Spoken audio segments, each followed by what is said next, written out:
Selamat berjumpa dengan saya, Supriyanto. Salam damai sejahtera bagi kita semuanya. Kiranya Tuhan memberkati. Saat ini kita belajar pendidikan agama Kristen kelas 9, bab 3 tentang gereja yang hidup di dunia. Jadi pembahasan kita adalah tentang bagaimana kita sebagai remaja, sekaligus kita sebagai gereja harus hidup di dunia ini. Oleh karena itu, sebelumnya saya mengajak kalian semuanya untuk menyanyikan lagu berikut ini sambil merenungkan kira-kira apa yang harus saya lakukan, apa yang harus kita lakukan ketika kita hidup di dunia ini. Jalan hidup yang lebar sempit, orang sedih mengerang. Tolong mereka yang dalam gelap, bawalah sinar terang.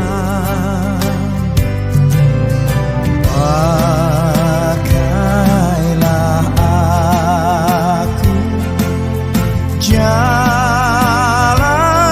berkat-Mu memancarkan cahaya-Mu.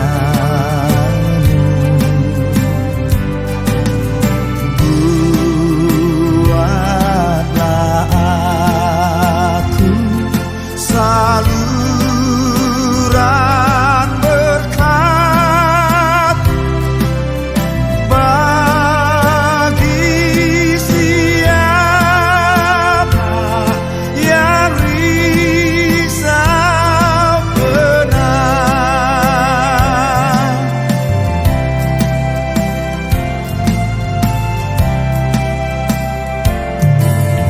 Wartakan Kristus dengan kasih-Nya, pengampunan-Nya penuh.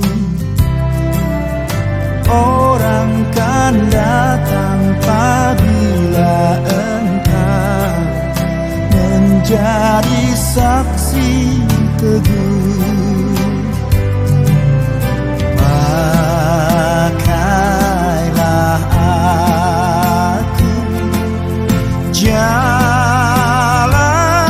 berkat-Mu memancarkan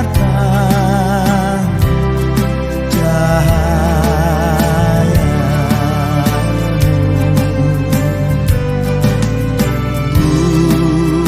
Buatlah aku saluran berkat bagi siapa yang risau benar.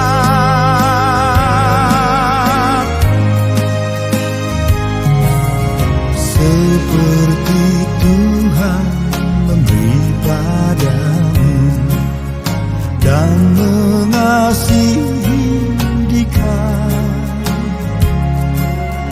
beri bantuan-Mu di mana perlu. Yesus mengutus Engkau. Pokok bahasan kita kali ini adalah gereja yang hidup di dunia. Bahan Alkitab yang dipakai dari Matius 28 ayat 16 sampai 20, Kisah Para Rasul 2 ayat 44 sampai 47, 6 ayat 1 sampai 6, dan 1 Korintus 11 ayat 20 sampai 34.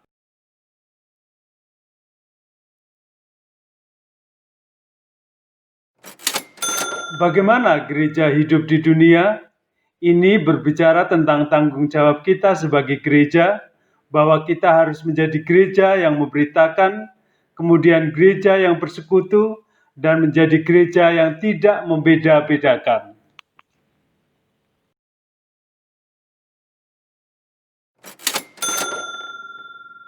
Baiklah, kita bahas satu persatu tentang gereja hidup di dunia. Yang pertama adalah gereja yang memberitakan. Kata memberitakan berasal dari bahasa Yunani yaitu kerigma, artinya pengumuman. Seperti yang biasanya disampaikan oleh petugas kerajaan ketika menyampaikan berita-berita, karena saat itu belum ada surat kabar atau media massa lainnya.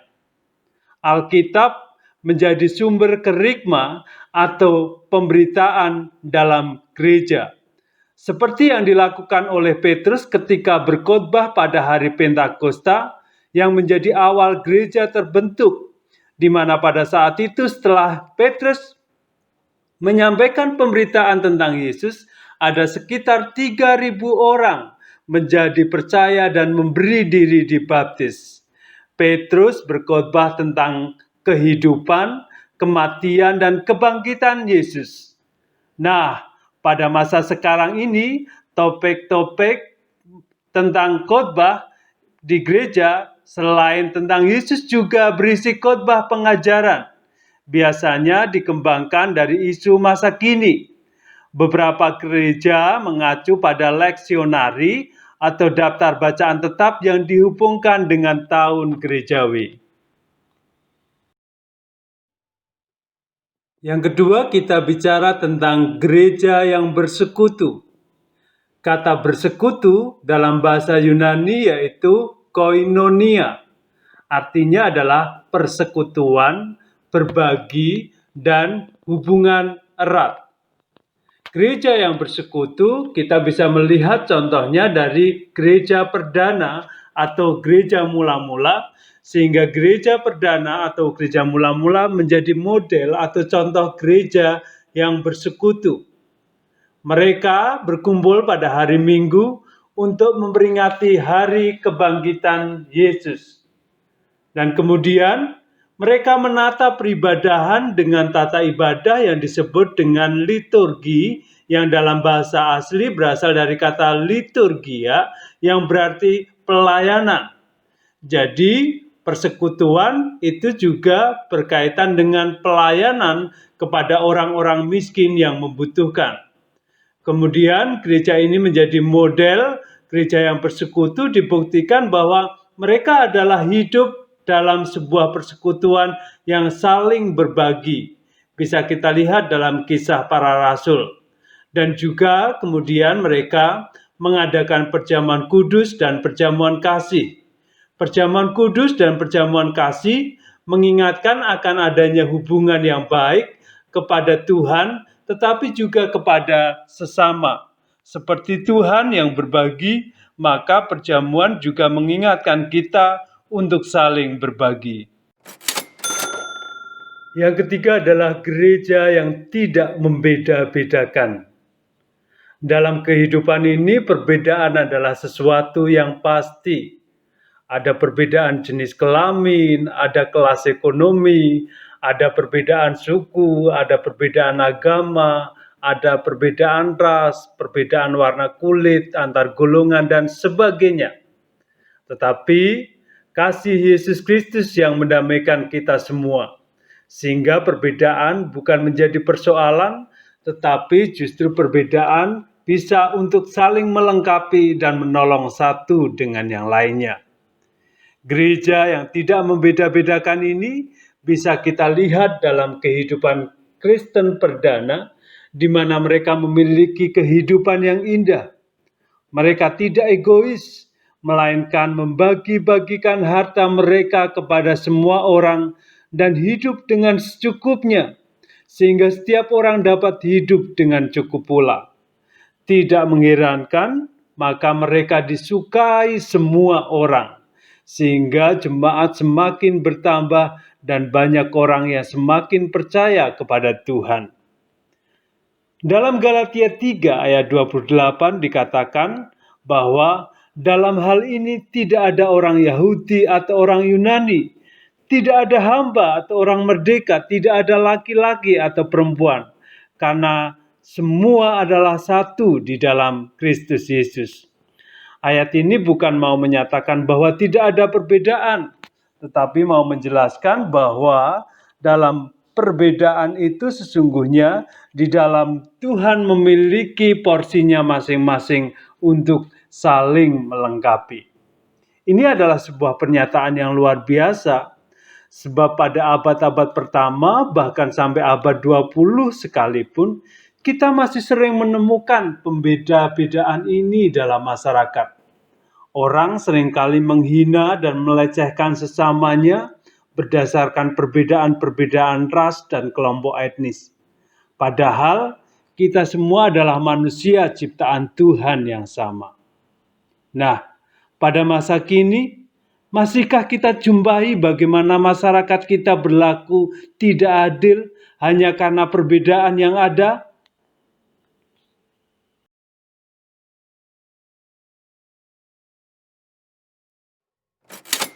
Marilah kita belajar dari seorang tokoh pejuang hak asasi manusia, Martin Luther King Jr.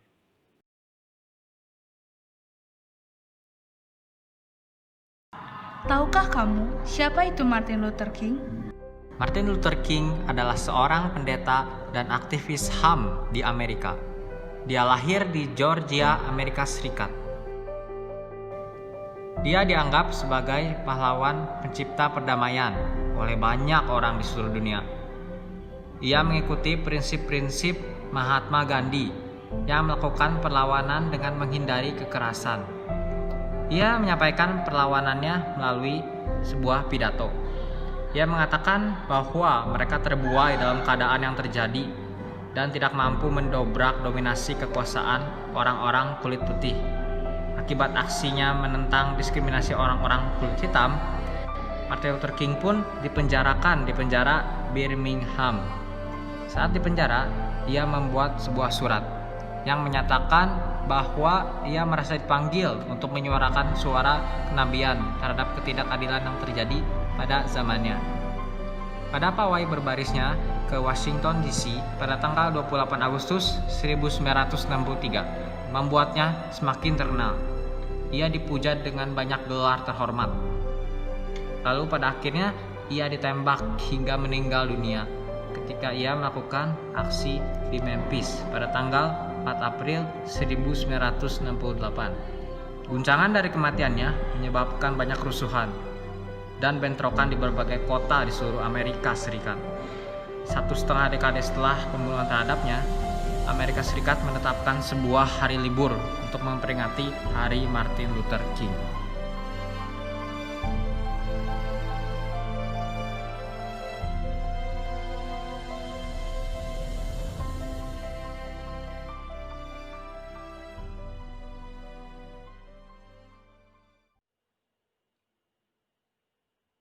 Setelah kita belajar hari ini, jangan lupa untuk mempraktekkan kehidupan kita sebagai gereja untuk hidup mewartakan Kristus, kemudian juga hidup bersekutu, dan juga kemudian kita tidak membeda-bedakan dalam pergaulan dengan sesama kita.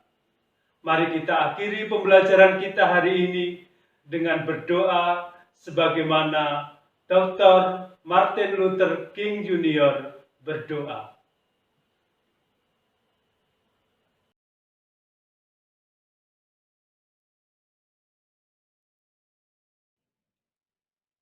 Tuhan, ajarlah agar kami rela melakukan kehendak-Mu, apapun yang mungkin terjadi. Tambahkanlah jumlah orang-orang yang berkehendak baik dan yang memiliki kepekaan moral. Berikan kami keyakinan yang diperbarui akan prinsip anti kekerasan dan jalan kasih seperti yang diajarkan oleh Kristus. Amin.